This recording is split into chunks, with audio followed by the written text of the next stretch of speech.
Panorama group, जो सोचता है वो करता है। सुप्रीम कोर्ट ने क्या क्या कहा, लेकिन यहाँ आए तो ये भी उन्होंने नहीं बताया कि अनुसूचित जाति जनजाति आयोग के अनुसार बिहार में दलित पिछड़ों पर सबसे अधिक अत्याचार जो है हुआ है। ये क्यों नहीं उन्होंने बताया? अमित शाह जी को बताना चाहिए था। जो हमारी सरकार 17 महीने रही, 65% जो हम लोगों ने आरक्षण बढ़ाया, उस 65% आरक्षण को आपने अनुसूची 9 में क्यों नहीं डाला? इस पे भी उनको बताना चाहिए था, या उनकी मंशा है या नहीं है।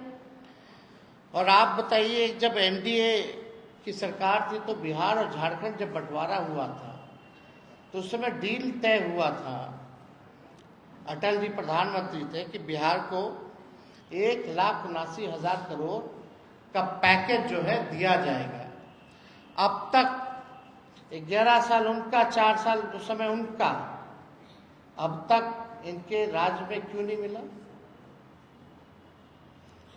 और जब यूपीए की सरकार बनी तो 1,94,000 करोड़ का विशेष पैकेज लालू जी और यूपीए 1 के समय बिहार को मिला। 1,94,000 करोड़ रुपए उस समय लालू जी बिहार को देने का काम किया। कोसी में बाढ़ आया तो 1,000 करोड़ का पैकेज दिया गया। अभी जो बाढ़ आया, बताओ कितना सर्वेक्षण के लिए भी टीम गया कि नहीं गया? ये बताना चाहिए था। और उस समय ग्रामीण विकास मंत्री रघुवंश जी थे, सब लोगों को पता है। प्रधानमंत्री सड़क योजना के तहत 1,00,000 किलोमीटर से भी अधिक ग्रामीण सड़कों का निर्माण उस समय यूपीए के समय करवाया गया था। ये काम के बारे में पूछते हैं कि आइए गांधी मैदान या कहीं भी निपटा लीजिए। लालू जी को छोड़िए ना, तेजस्वी को बुला लीजिए ना, सारा हिसाब कर देगा। एक एक आंकड़ों कहा, एक एक तथ्यों पर जो है तेजस्वी जवाब देने लायक है। आपका झूठ का पुलिंदा, अफवाहबाजी नहीं चलेगा। आंकड़ों पर हम लोग जो है बात करते हैं। ये भी बताना चाहिए, जब यूपी की सरकार थी तो राज्यांश का 10% लगता था, और अब जो है 50-50 से भी ऊपर हो चुका है परसेंटेज में। जो राज्य और केंद्रांश, जो केंद्र का जो योजना आता है, पहले राज्यांश को यानी स्टेट का शेयर केवल 10% लगता था, अब जो है इट इज मोर देन 50% और 50%। ये क्यों नहीं बताते हैं? ये किसके समय में बढ़ा? ये सारा चीजें जो हैं उनको तो बताने की जरूरत थी। और क्या कह रहे हैं कि बाढ़ नियंत्रण के लिए सरकार जो है अब काम करेगी। 20 साल से क्या कर रहे थे? कहां गायब थे? हमारा कुछ सवाल है जिसका जवाब मुझे पता है कि वो देने लायक नहीं है। हम चाहते हैं कि गृह मंत्री बताएं कि इन 11 साल के मोदी जी के राज में गुजरात को कितना मिला और बिहार को कितना मिला। साफ तौर पे एक साधारण सा सवाल है। इतनी बिहार की चिंता है इनको, तो एक सबसे ज्यादा वोट यहीं से लेके जाते हैं। सबसे ज्यादा एमपी, दर्जन भर मंत्री बिहार के हैं। ये सौतेला व्यवहार क्यों करते? जरा हिसाब बताएं कि गुजरात को 11 साल में और बिहार को 11 साल में इन्होंने कितना दिया, ये हिसाब। 20 वर्षों में पलायन रोकने के लिए इनकी डबल इंजन की सरकार ने क्या किया? कितने विश्वविद्यालय इन्होंने स्थापित किए? केंद्रीय विद्यालय ही बता दें, विश्वविद्यालय छोड़िए, केंद्रीय विद्यालय बता दें कि बिहार को इन्होंने कितना दिया। युवाओं के लिए नौकरी या रोजगार के लिए क्या किया? हम थे तो 5 लाख को सरकारी नौकरी मिला, नियुक्ति पत्र बंटा, 3.5 लाख प्रक्रियाधीन रहे। उसी का कॉपी करके लोग हर जगह नियुक्ति पत्र आने लगे, बांटने लगे। इसके बारे में बताना चाहिए कि बिहार के कितने लोगों को नौकरी और रोजगार। 20 वर्ष में एनडीए की सरकार ने, केंद्र सरकार ने बिहार में कितने चीनी मिल जो है वो चालू कराए।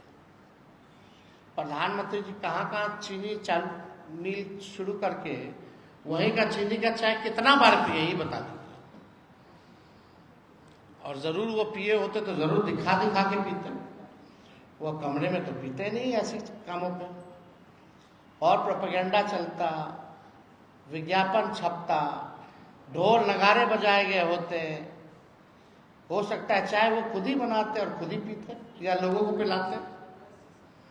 लेकिन अभी तक कितना चीनी मिली चालू करा करके उसी चीनी का ये चाय ये लोग पिए हैं, ये बताने की जरूरत है। बाढ़ नियंत्रण बचाव के लिए क्या किया, ना स्पेशल पैकेज दिया अभी जो फिलहाल जो आया था, जो 20 साल में नहीं किया, उससे क्या उम्मीद की जा सकती है। बेरोजगारी, पलायन, गरीबी में नीति आयोग की रिपोर्ट में बिहार जो है सबसे अव्वल राज्यों में, बेरोजगारी में, गरीबी में, पलायन में। इसमें एक बारे में भी इस बारे में कोई चर्चा जो है इन्होंने नहीं किया। नीति आयोग का जो विकास का सूचकांक है, बिहार सबसे फीसदी है। आप देखिएगा प्रति व्यक्ति आय, प्रति व्यक्ति निवेश, किसानों का आय, हर चीज में बिहार जो है फिसड्डी है। हमने विधानसभा में पूछा कि नीतीश जी अगर विकास पुरुष हैं तो 20 सालों में ये बीजेपी की डबल इंजन की सरकार ने एक काम ऐसा बता दो जिसमें बिहार नंबर 1 है। एक काम बता दे जिसमें बिहार नंबर 1 है। कितने इन्होंने डबल इंजन की सरकारों ने उद्योग, धंधे या निवेश लाए। हम लोग थे तो 50,000 करोड़ का 17 महीने में हम लोगों ने निवेश लाया। उसी कैबिनेट में 17 महीने में रीगा चीनी मिल की शुरुआत कैबिनेट से हम लोग जो है पास हम लोग करवाए। ये हम लोगों से पूछते हैं कि क्या किया लालू जी ने, क्या किया? अरे 17 महीने का हम ही बता देते हैं। आईटी पॉलिसी हम लोगों ने बनाया, टूरिज्म पॉलिसी हम लोगों ने बनाया, स्पोर्ट्स पॉलिसी हम लोगों ने बनाया। 5 लाख को नौकरी, 3.5 लाख नौकरी प्रक्रियाधीन। आपका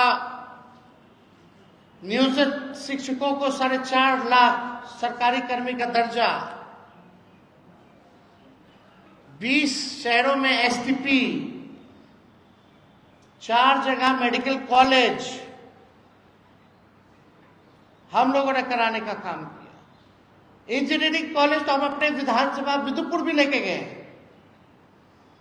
महुआ में मेडिकल कॉलेज हो, गोपालगंज में मेडिकल कॉलेज हो, समस्तीपुर का हो, ये सहरसा का जो हो, हम लोगों ने अनुमति दी।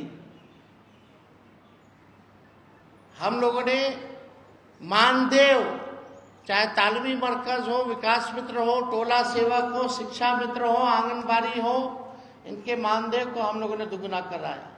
आरक्षण 65% कराया। आप लोगों ने क्या किया, जरा उसका हिसाब दीजिए। हम लोग स्वास्थ्य विभाग में आप जाकर के देखिए, छापा मारते थे रात रात भर कि स्थिति ठीक है कि नहीं है। 200 दवा मुफ्त मिलती थी, 600 बढ़ाया हम लोगों ने। साफ सफाई करवाया हम लोगों ने। क्या स्थिति थी अस्पतालों की? 700 डॉक्टर को पहली बार जो 10 साल से गायब थे, एक साथ हमने कैबिनेट ले जाकर के बर्खास्त कराया। आज तक पूरे देश में नहीं हुआ। एएनएम हो, जीएनएम हो, जितने हर विभाग में जितने रिक्त पदे थे उनको भरने की कवायद उस समय शुरू की गई। और आप लोगों ने क्या किया? बिहार का टूरिज्म को लेकर के जापान तक हम लोग गए। निवेश लाने के लिए 50,000 करोड़ निवेशकों से मिले, बुलाया गया उनको बिहार में पहली बार। लेकिन आप लोग क्या किए? तो देखिए, विकास की अगर बात करें, बिहार की अगर बात करें, तो इन लोगों का केवल बस चुनाव तक ही संबंध बिहार से रहता है। प्रधानमंत्री जी आएंगे और ये बोलते हैं अमित शाह जी कि जानकी मंदिर बनवाएंगे। वो मंदिर पहले से ही है, उसके सौंदर्यकरण के लिए 70 से 80 करोड़ रुपए हमने दिए अपने साइन से। वहां जो महोत्सव हुआ था वहां जाकर के ऐलान हमने किया। उसके बाद हम लोग जो है पर्यटन विभाग से हमारे स्वीकृति से वो हुआ। ये क्या करेंगे? फाइल है, मंगा लेने, तो हमारे पास तो फाइल है ही है। लेकिन हम लोग तो शपथ भी लेते हैं कि भाई इसको गोपनीय रखा जाएगा जब तक कैबिनेट से ना हो जाए। लेकिन अब तो पब्लिक डोमेन में हो गया है। झूठ बोलेंगे तो कैबिनेट का नोट हम दिखा देंगे, अपना फाइल का सिक्योरिटी का नोट हम दिखा देंगे। हम लोग कोई भी बिना एविडेंस के हम लोग नहीं बोलते हैं।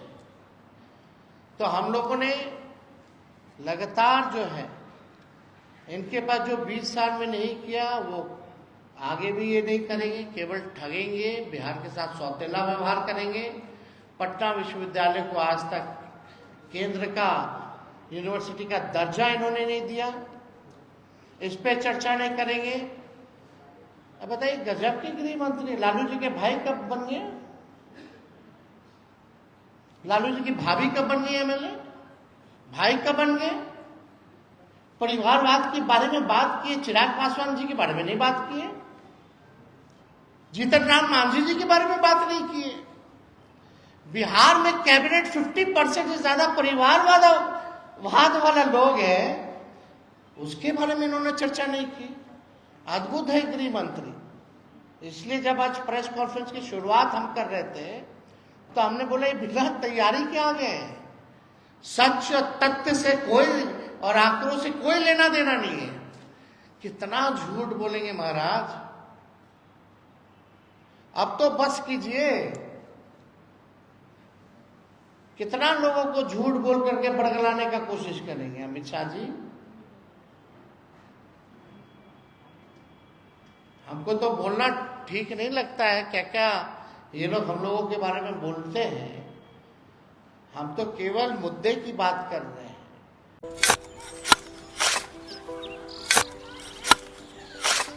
नई का साल मुबारक हो चाचा। हाँ मुबारक। जब तक ये सरकार बा तब तक नया साल मुबारक। कहाँ का बात करत बाड़? बात ई बा, साल चाहे नया होके फिर चाहे हमार जिंदगी में तो बस दुख है, दुख बा। बाढ़ के समस्या 10 का 10 बा। फसल बर्बाद हो जाला या ऑन पॉन बिक जाला। ना कोई उपाय बा ना कोई राहत। बात तो सच बा चाचा। फिर से बाहर जाए के सोचे के पड़ रहे कि सरकार से कुछ ना हुई। कबू कबू तो लागेला हमरे मजदूरन की जिंदगी में कोनो नया साल सच में मुबारक हुई। नया साल तो तब मुबारक हुई जब नई सरकार आई। बात तो सही बा चाचा। नया साल, नई सरकार, नया संकल्प, नया बिहार।